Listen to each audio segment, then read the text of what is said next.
नमामि गंगे परियोजना में शामिल होंगे कुमाऊं मंडल के सभी जिले, तैयार हो रही 500 करोड़ की योजना।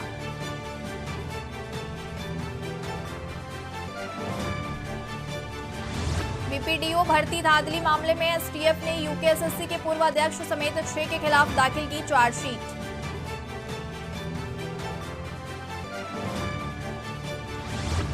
अंकित हत्याकांड का आरोपी पुलकित नार्को टेस्ट के लिए हुआ तैयार, कोर्ट के सामने रखी इन सवालों को शामिल करने की मांग।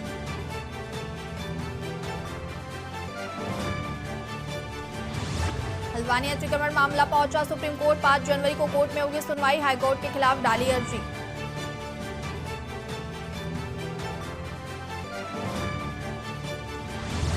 बेरोजगारों के समर्थन में उतरे हरीश रावत का भर्तियों के नाम पर ठगे जा रहे युवा, सरकार पर लगाए गंभीर आरोप।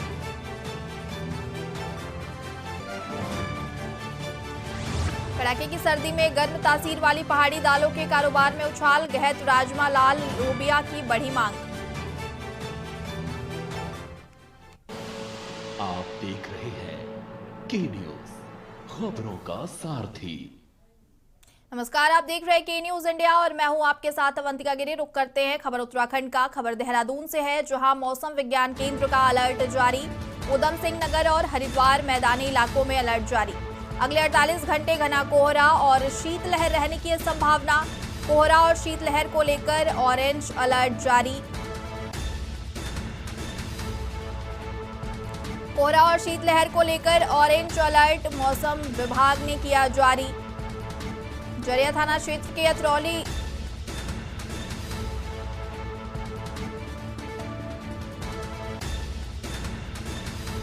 की मौसम विभाग ने जारी किया अलर्ट।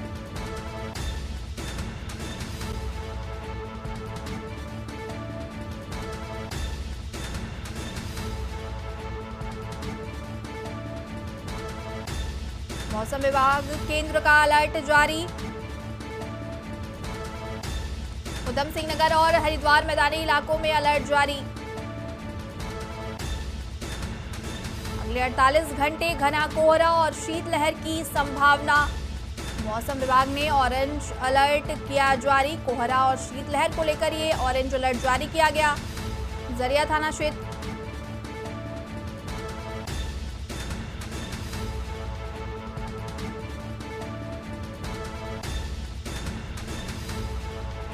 बता दें कि मौसम विभाग ने जारी किया ऑरेंज अलर्ट।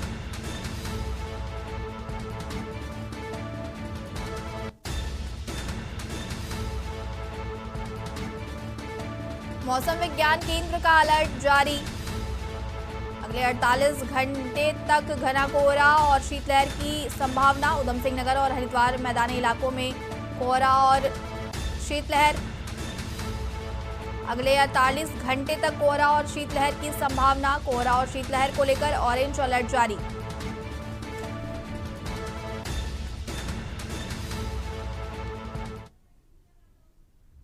खबर उत्तरकाशी से है, जहां गंगोत्री धाम समेत हर्षिल घाटी में बर्फबारी शुरू हो गई है। यमुनोत्री धाम में भी सीजन की पहली बर्फबारी हुई। बर्फबारी होने से सेब की खेती करने वालों में खुशी। यमुनोत्री धाम में भी सीजन की पहली बर्फबारी शुरू हुई। सेब की खेती करने वालों में खुशी की लहर। यमुनोत्री धाम में सीजन की पहली बर्फबारी हुई। इस बर्फबारी से सेब की खेती करने वाले लोगों में खुशी की लहर। गंगोत्री धाम समेत हर्षिल घाटी में सीजन की पहली बर्फबारी शुरू। यमुनोत्री धाम में भी सीजन की पहली बर्फबारी हुई शुरू। बर्फबारी होने से सेब की खेती करने वालों में खुशी।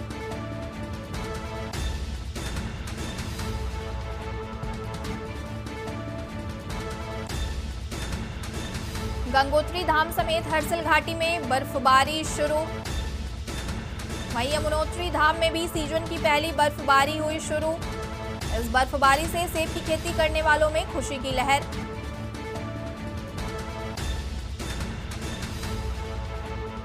यमुनोत्री धाम में भी सीजन की पहली बर्फबारी हुई शुरू।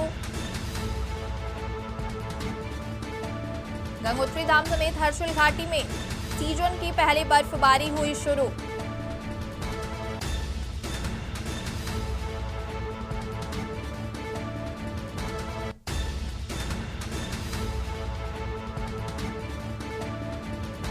इस बर्फबारी से सेब की खेती करने वालों में खुशी की लहर।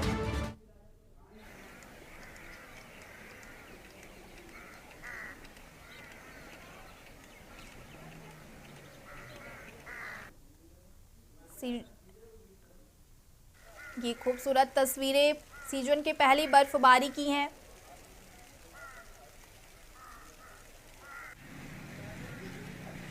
ये सीजन की पहली बर्फबारी की तस्वीर हम आपको दिखा रहे हैं, जहां सफेद चादर से पूरा का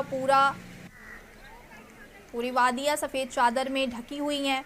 ये सीजन की पहली बर्फबारी है। उत्तरकाशी में गंगोत्री धाम समेत हर्षिल घाटी में बर्फबारी शुरू हुई है, जिससे पूरा का पूरा जो घाटी है वो सफेद चादर में लिपटा हुआ नजर आ रहा है।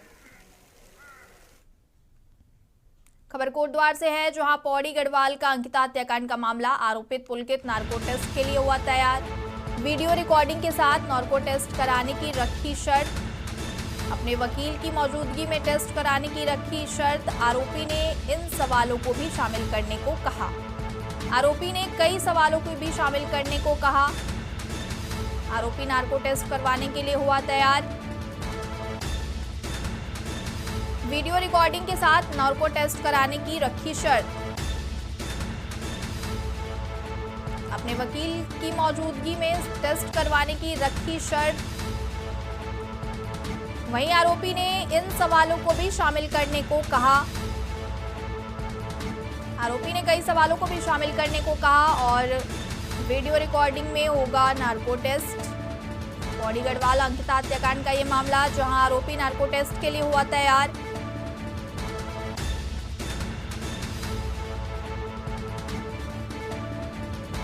वीडियो रिकॉर्डिंग के साथ नार्को टेस्ट कराने की रखी शर्त।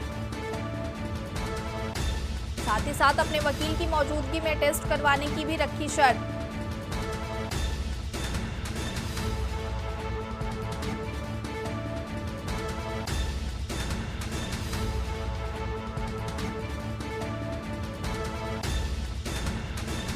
बता दें कि आरोपी ने कुछ सवालों को शामिल करने को कहा।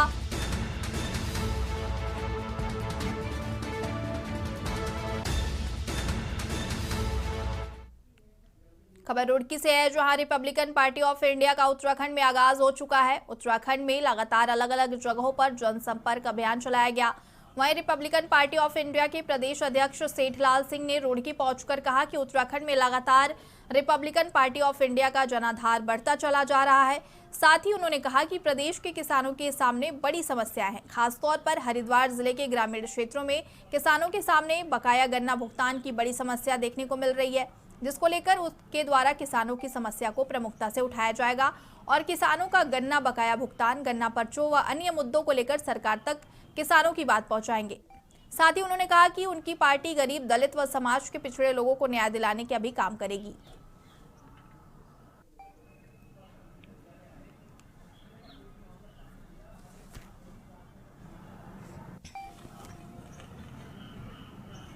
आज हमने हरिद्वार में समाज कल्याण अधिकारी और मतलब कि जो उद्योग अधिकारी उनसे मुलाकात की और हमारा सबसे मतलब कि जो लोकल की परेशानी है वही वृद्धा पेंशन और उनके विकलांग पेंशन, इनके बारे में हो जल्द से जल्द उन्होंने कहा कि जो भी हो आप भेज दीजिए, हम आपका काम करेंगे। किन मुद्दों? किसानों को परेशानी बहुत ये जब देखो गन्ना पेमेंट सही टाइम पर नहीं हो रहा है, इसकी सबसे बड़ी समस्या है। जैसे इकबालपुर मिल हो गया, लिब्बा रेडी मिल हो, लक्ष्य शुगर मिल हो गया, ये पेमेंट नहीं टाइम पर देते और देखो सड़क भी टूटी फुट्टी। किसान, हम भी किसान हैं, किसान वहाँ तक पहुँचते हैं पता नहीं कैसे कैसे रास्तों से गुजर कर लक्ष्य तक मतलब अपना गन्ना पहुँचाते हैं अपने क्षेत्रों में, जैसे लक्ष्य हो गया, इकबालपुर, लिब्बा रेडी। तो यही हम अपने मंत्री जी से को भी बोलेंगे भाई पेमेंट की सर आप पेमेंट थोड़ा, तो यही पेमेंट टाइम पर हो जाएगा, कोई दिक्कत नहीं। हमें बहुत प्यार मिल रहा है सभी ग्रामीण वासियों का और हम जनता से पूरा जनता दरबार भी लगा रहे हैं अपना, जो उनकी समस्या है वो सुन भी रहे हैं और उसको कहीं ना कहीं जितना हो सकता है हमसे उतना दूर भी कर रहे हैं जो समस्या है उनकी। खबर कानपुर से है, जहां लोकसभा चुनाव को लेकर राजपूत समाज ने एक बड़ा फैसला लिया है। राजपूत समाज के लोगों ने लोकसभा चुनाव को लेकर विधायक उमेश कुमार को समर्थन देने की घोषणा की है। इस दौरान समाज के जिम्मेदार लोगों ने कहा कि कानपुर विधायक उमेश कुमार शर्मा जनता से जुड़े हुए हैं और जनता की आवाज को उठाने पर वह सभी वर्गों में धर्मों के लोगों को मान सम्मान देने वाले हैं। उन्होंने कहा कि राजपूत समाज ने बड़े ही सोच विचार करने के बाद लोकसभा चुनाव के मद्देनजर कानपुर विधायक को समर्थन देने का निर्णय लिया है। आपको बता दें कि इस दौरान राजपूत समाज का एक प्रतिनिधिमंडल विधायक से भी मिला और समाज द्वारा लिए गए निर्णय की जानकारी दी।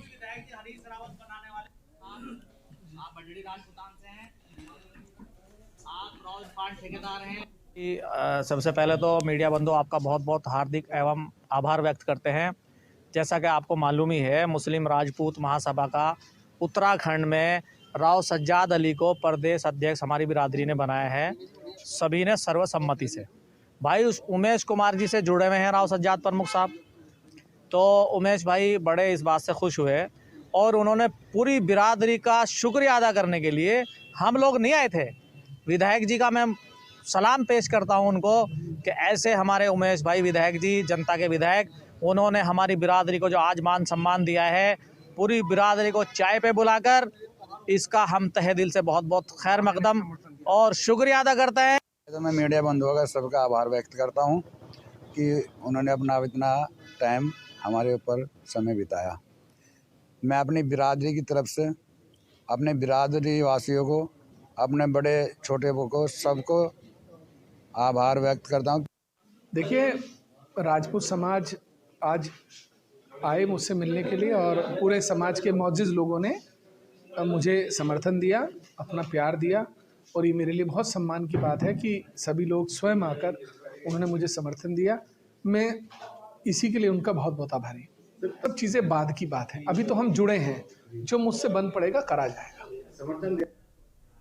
खबर रुड़की से है, जहां सिविल लाइन कोतवाली पुलिस ने ग्राम बगेड़ी से 2 वारंटियों को गिरफ्तार किया है। आपको बता दें कि वरिष्ठ पुलिस अधीक्षक के निर्देश के अनुसार जिले में वांछित वारंटियों को गिरफ्तारी अभियान चलाया गया। अभियान के अंतर्गत कोतवाली रुड़की पुलिस ने ग्राम भंगेड़ी से 2 वांछित वारंटियों को गिरफ्तार किया है, जिनमें धारा 138 एनआई एक्ट से संबंधित एक आरोपी जाहिद हसन पुत्र सईद हसन निवासी मोहल्ला पठानपुरा है और दूसरा आरोपी के नाम नवीन कुमार पुत्र शकील निवासी ग्राम भंगेड़ी है, जिसे पुलिस के द्वारा 14 लोहे के एंगल सहित ग्राम भंगेड़ी से गिरफ्तार किया गया है। दोनों अभियुक्तों को कोतवाली रोड के पुलिस के द्वारा गिरफ्तार कर माननीय न्यायालय के समक्ष पेश किया जा रहा है।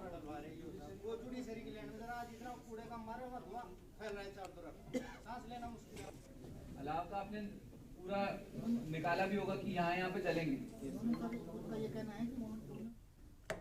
खबर लक्सर से है, जहां नगर पालिका परिषद द्वारा महीनों से नगर का कूड़ा इकट्ठा कर कोर्ट की भूमि में डंप करने के मामले में हरिद्वार सीडीओ ने शिकायत की गई है, जिससे एडवोकेट पदम ने कोर्ट की भूमि से जल्द ही कूड़े को वापस उठाने की मांग की है, ताकि नगर को साफ व प्रदूषण से निजात मिल सके। साथ ही एडवोकेट ने चेतावनी दी है कि शिकायत पर कार्रवाई न होने पर हाईकोर्ट का दरवाजा खटखटाया जाएगा। वहीं हरिद्वार सीडीओ प्रतीक जैन ने लक्सर नगर पालिका के ईओ से सवाल जवाब कर कोर्ट की भूमि से कूड़े को 10 दिनों में वापस उठाने के निर्देश दिए हैं। अभी फिलहाल ईओ साहब को तलब किया है, जो अधिकारी आ रखे हैं हमारे यहाँ, मुख्य विकास अधिकारी हरिद्वार से, और उन्होंने उनको फटकार भी लगाई है कि वहाँ कूड़ा ना डलवाया जाए, लेकिन इनके सर पे जूं नहीं रेंगती है, ये बार बार फिर से वही कार्य करेंगे। अगर इस बार ये नहीं करते तो हम सीधे हाई कोर्ट में इनके खिलाफ रिट फाइल करेंगे और सक्षम न्यायालय में इनके खिलाफ कार्रवाई करेंगे। पर खबर अब हल्द्वानी से है, जहां हाईकोर्ट के एक आदेश ने हल्द्वानी, गफूर बस्ती, बनभोलपुरा के लोगों की नींद उड़ा दी है। अतिक्रमण हटाने के आदेश के बाद से ही हल्द्वानी शहर का एक हिस्सा घर में रहने नहीं बल्कि सड़कों पर उतरने को मजबूर हो गया है। जगह जगह पर विरोध प्रदर्शन हो रहे हैं। सुप्रीम कोर्ट ने 5 जनवरी को मामले पर फैसला करने की बात कहकर राहत दी है, लेकिन पुलिस और प्रशासन की दिन दोगुनी रात चौगुनी तैयारी, मिलिट्री फोर्स सहित कुल 5000 सिपाही युक्त फोर्स की मांग की गई है। उन्होंने बताया कि फोर्स में महिलाएं व पुरुष सिपाही रहेंगे। आपको बता दें कि मामले की जद में आ रहे क्षेत्रों में लाउड स्पीकर भी लगा दिए गए हैं। जो है 14 कंपनी पीएसी जो है इसके लिए जो है पैरा सीपीएमएफ के लिए डिमांड किया है, जिसमें 5 कंपनी जो है वो आरपीएफ की है, रैपिड एक्शन फोर्स की। तो ये जो है हमारे पास संभवतः 8 तारीख तक पहुंच जाएगी। और जो गढ़वाल से जो सिपाही आने हैं लगभग 1000 के करीब हमने मांग किया है। जिसमें महिला पुरुष दोनों हैं, तो वो भी हमारे पास 8 तारीख तक आ जाएंगे। इसके अलावा हमने एक्स्ट्रा होमगार्ड की भी डिमांड किया है, तो ये भी जो है हमारे पास लगभग हमने 8 तारीख तक प्लान किया हुआ है कि फोर्स की जो है ये यहाँ पर आ जाएगी। कुमाऊं रेंज से भी इसमें सिपाही लगाए जाएंगे, तो जो भी एक्स्ट्रा फोर्स है वो भी हमारे पास आ जाएगी। इसके अलावा जो है इसमें प्रशासन से हमने जो JCB, पोकलैंड, ड्रोन कैमरे, वीडियो कैमरे और जो है बाकी और अन्य चीज़ें, बैरिकेड्स, कई चीज़ जो है प्रशासन से भी मांग किया है कि जो है वो पुलिस को मुहैया कराएंगे।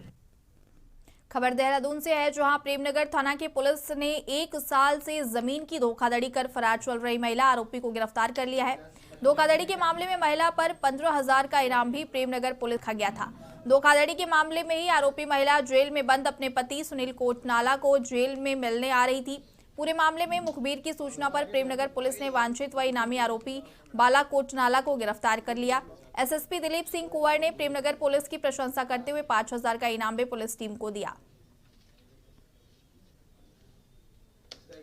अभियुक्ता बाला कोटनाला पत्नी सुनील कोटनाला, इसकी अरेस्टिंग प्रेमनगर थाने ने की है। इनके हस्बैंड को 23 तारीख को गोवा से अरेस्ट किया गया था। इनके इस महिला अभियुक्ता के विरुद्ध जो है 2 फर्जरी के मामले पंजीकृत हैं। इनका आपराधिक इतिहास है और ये बेसिकली ज़मीन खरीद फरोख्त में जो भी फर्जी वाड़ा करते हैं उससे संबंधित है। इसकी अरेस्टिंग हुई है। खबर रुड़की से है, जहां पुलिस ने वांछित इनामी अभियुक्तों के गिरफ्तारी अभियान के अंतर्गत 5,000 रुपए के इनाम अभियुक्त को छपार मुजफ्फरनगर उत्तर प्रदेश से गिरफ्तार किया है। अभियुक्त गोकशी के आरोप में पिछले लंबे समय से फरार चल रहा था। आपको बता दें कि जिले में SSP हरिद्वार के निर्देशानुसार वांछित वारंटियों की गिरफ्तारी के अभियान चलाया जा रहा है। अभियान के अंतर्गत कोतवाली रुड़की प्रभारी निरीक्षक के निर्देशन में पुलिस टीम का गठन किया गया और पुलिस टीम के द्वारा वांछित इनामी अभियुक्तों की तलाश व गिरफ्तारी करने के लिए संभावित स्थानों पर दबिश दी गई। CO पल्लवी त्यागी ने बताया कि अभियुक्त साजिद पिछले लंबे समय से गोकशी के आरोप में फरार चल रहा था, जिसे पुलिस टीम के द्वारा मंगलवार को छपार मुजफ्फरनगर से गिरफ्तार किया गया।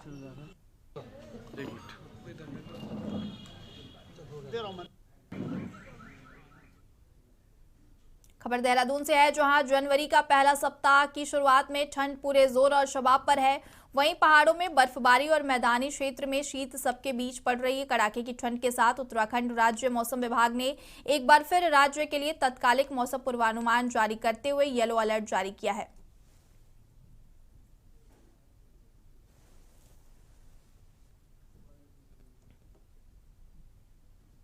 खबर हरिद्वार से है, जहां कड़कड़ाती ठंड में जनजीवन अस्त व्यस्त हो गया। कड़कड़ाती ठंड की वजह से बचने के लिए लोग गर्म कपड़ों का इस्तेमाल कर रहे हैं। इसके साथ ही मंदिरों में भगवान को ठंड से बचाने के लिए इंसानों की तरह गर्म कपड़े पहनाए जा रहे हैं।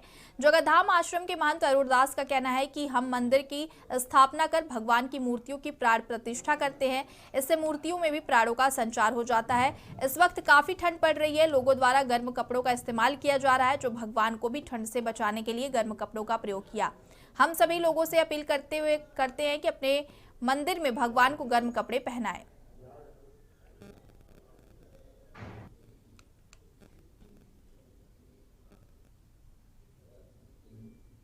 जिस प्रकार हम अपने यहाँ भगवान के विग्रह की स्थापना करते हैं, स्थापना करने के बाद हम उसमें शब्द जोड़ते हैं कि प्राण प्रतिष्ठा की गई।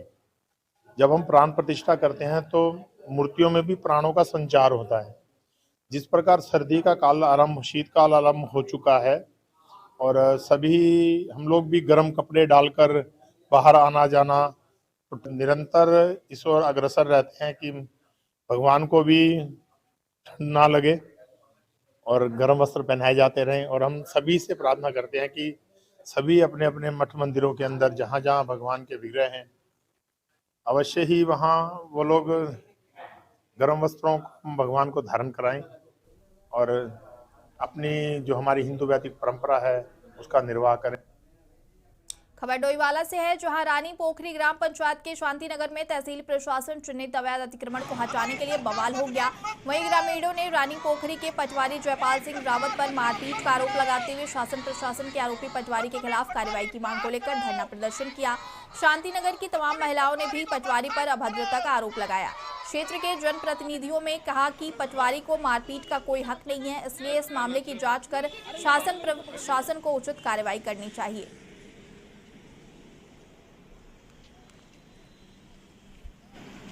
गरीब लोग हैं सारे और लोकल लोग हैं, सब यहीं के रहने वाले हैं। और जब एक पटवारी जी इनके वहाँ पर तोड़ने आए तो एक बच्चा ऐसा भी था जो विकलांग था। यहाँ पर विकलांग, उन्होंने ये भी नहीं देखा कि बच्चा दब जाएगा, उसमें मर जाएगा। कम से कम आदमी को सूचना तो देनी चाहिए। और जो मकान जिनके बने हैं, कुछ तो विधवा लड़कियाँ हैं, गाँव की हैं वो सारी, तो शासन प्रशासन को सोचना चाहिए। जो 25-30 साल से पुराने लोग रह रहे हैं, इनका ये जाएंगे कहाँ? गलत हो रहा है, इनके लिए बहुत गलत हो रहा है। इनकी व्यवस्था या तो व्यवस्था की जाए, इन्हें हटाया जाए। और अगर ये ग्राम सभा की जमीन नहीं है और नदी श्रेणी की है तो इन्होंने पट्टे क्यों आवंटन करें? वहाँ पर पट्टे आवंटन नहीं करनी चाहिए थी इनको। इस विषय में धरना दे रहे हैं। एक तो पटवारी जी ने हमारे साथ वो व्यक्तिगत वो करा है। हमारे सुबोध जायसवाल जी पे एक तो उसने हाथ चलाया, जो भाई हमारे लिए लड़ रहा है। और जब हम बीच बचाव में गए तो हम पे भी हाथापाई की गई है पटवारी जी से। क्यों की गई है हम लोगों पे? हैं आके बार-बार मुझे धमकाया जा रहा है कि मकान खाली कर। औरों के मकान नहीं है वहाँ, किसकी रजिस्ट्री की जमीन है बता दे कोई। आपको नोटिस भी मिला है? नोटिस सबको मिले हैं। बार-बार मुझे 6 महीने पहले भी मेरी दीवार तोड़ी गई, 6 महीने बाद भी मेरी दीवार तोड़ी गई। मेरी ही दीवार क्यों तोड़ी जा रही है? मेरा बच्चा अंदर विकलांग चिल्ला रहा है, दरवाजा बंद, मैं घर में नहीं हूँ कि मम्मी यहाँ हमारा गेट तोड़ दिया। जिम्मेदारी लेंगे? ये मेरा बच्चा मर जाएगा, विकलांग बच्चा 12 साल का। हमारी एक साफ स्वच्छ छवि के जो हमारे सीएम साहब हैं, माननीय अपना पुष्कर सिंह धामी जी, उनके राज में आज उनके कर्मचारी के विरोध में हमें यहाँ पे धरने में बैठना पड़ रहा। अभी गत 31 तारीख को लोग नए साल का जश्न मना रहे थे। उसी समय क्या हुआ, ये 4:30-5 बजे करीब अपने जेसीबी मशीन लेकर आया है जयपाल रावत, जो स्थानीय लेखपाल पटवारी है यहाँ का, और लेके उसकी पहले इनने उस पर कार्रवाई करी उस मकान पे। अगर ये रिकंस्ट्रक्शन दोबारा से कर रही होती तो उसे उस मकान पे आप कार्रवाई कर लेते, हमें कोई दिक्कत नहीं थी। हमारी सारी जितनी बैठे हैं उत्तराखंड की बहनें, सारी मेरी गाँव की बहनें सारी, इन लोगों को ग्राम सभा में अगर जमीन दी गई तो आज एक ही दिन नहीं दी गई इन लोगों को जमीन। इससे पहले भी हमारे एसडीएम साहब थे, तहसीलदार साहब थे, कानूनगो थे, पटवारी थे, पूरा का सारा सिस्टम बना था। आज इन्हें यह अवैध दिखाई दे रहा। खबर उत्तराखंड में फिलहाल इतना ही। ऐसी तमाम खबरों के लिए देखते रहिए के न्यूज़ इंडिया।